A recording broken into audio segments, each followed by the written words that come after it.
Hola, hoy vamos a meternos con una de esas preguntas que, de verdad te dejan pensando. Una que suena a misterio, pero que nos toca muy de cerca, en lo legal y hasta en lo filosófico. Y la pregunta es esta, así sin rodeos. ¿Tienen derechos los muertos? Lo primero que uno piensa es, pues claro que no, ¿verdad? Pero agárrense porque la cosa es mucho, mucho más complicada de lo que parece. A ver, para empezar, vayamos a lo que dice la ley. Y aquí la ley es bastante tajante. Resulta que en el instante en que una persona muere, legalmente deja de ser una persona, un sujeto de derecho con derechos y obligaciones, y pasa a ser un objeto de derecho. Sí, así como sueña, un cadáver. Es un cambio, instantáneo y brutal. Pero, ¿a qué algo no cuadra del todo? O sea, ¿de verdad es tan simple? Si la ley dice que un cuerpo es solo un objeto, ¿por qué sentimos que no es así? ¿Por qué nos revuelve el estómago la idea? Bueno, justo en esa contradicción es donde nos vamos a meter. Y miren, no es cosa de un solo país. Si uno se pone a revisar los códigos civiles de, no sé, Perú, España, Brasil, Chile, el mensaje es el mismo, clarísimo. La muerte pone fin a la persona ante la ley. Fin de la historia. Ahí no hay debate. Y sin embargo, hay algo, ¿no? Esa vocecita interna, la intuición, que nos grita que un cuerpo no es un simple objeto. No es como una mesa o una roca. Para nada. Hay algo distinto, algo profundo. Y es justo ahí donde la letra fría de la ley choca de frente con lo que sentimos como sociedad. Pensemos en esto. Si los cuerpos fueran solo cosas, ¿cómo se explica el escándalo y la indignación que provocan noticias como la de unos estudiantes en Uruguay que se llevaron un cadáver para una fiesta?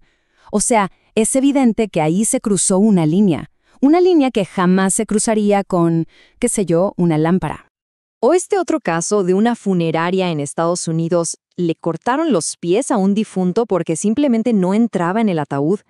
La reacción de la gente no fue, dañaron una propiedad.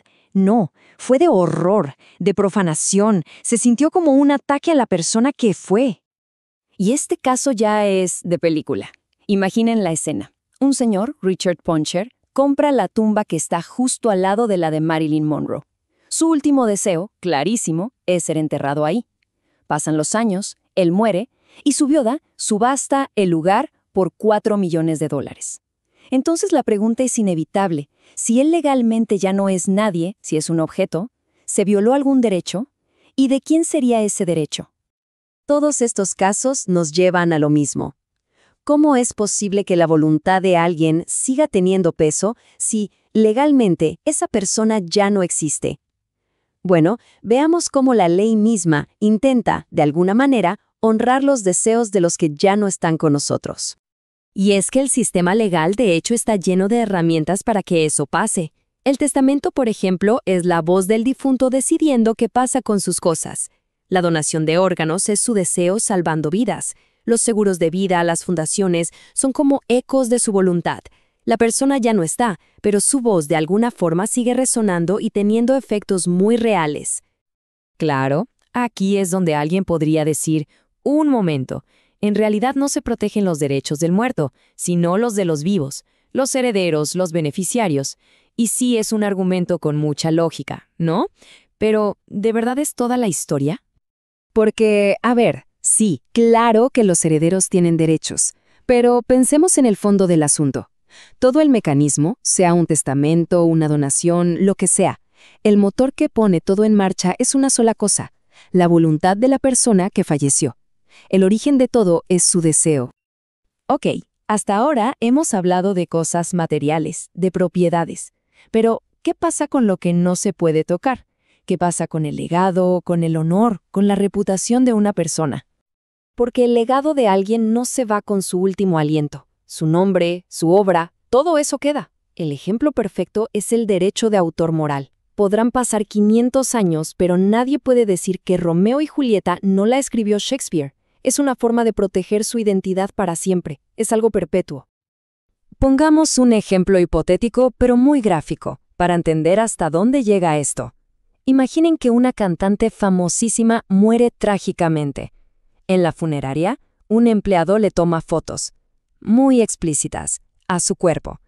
Y no solo eso, las publica y vende un calendario. Pero esperen, que se pone peor. Le ofrece una parte de las ganancias a la familia, y la familia acepta. La pregunta es, ¿eso sigue estando mal? Por supuesto que está mal, es horrible. Y justo este ejemplo nos muestra algo clave. El derecho que se está pisoteando aquí no es el de la familia, que al final dio su visto bueno. No, es el derecho de la cantante. Su derecho a la dignidad, a la imagen, a su intimidad. Derechos que parecen no se extinguieron con ella. Entonces, ¿cómo salimos de este enredo legal?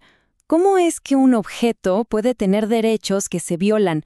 Pues bien, hay un concepto, una idea jurídica fascinante que nos da una pista. La clave está en una idea como esta, que la memoria de una persona es en realidad una extensión de su personalidad, y que esa extensión merece la protección de la ley. Ojo, no es que la persona esté viva en algún sentido mágico, es que su esencia, su identidad, su historia, trascienden su muerte física.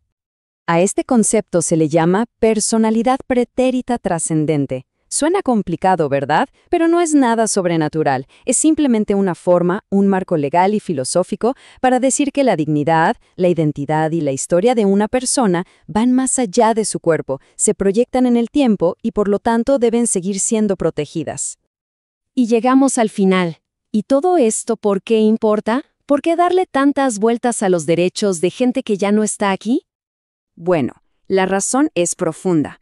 La base de todo esto es la dignidad humana, porque al final, respetar un cuerpo no es como cuidar una propiedad, es reconocer la dignidad de la persona que habitó ese cuerpo. Una dignidad que, y esto es lo importante, no se evapora con la muerte. Al final del día, el que reconozcamos o no estos derechos habla más de nosotros que de los muertos. Es una medida de nuestra propia integridad, de nuestra compasión como sociedad. Porque la manera en que tratamos a quienes ya no pueden defenderse dice todo sobre quiénes somos. Y creo que no hay mejor forma de cerrar que con esta reflexión, que lo resume todo. En el trato que damos a nuestros muertos, demostramos al final lo humanos que somos. Ahí queda eso para reflexionar. Gracias por acompañarme en este análisis.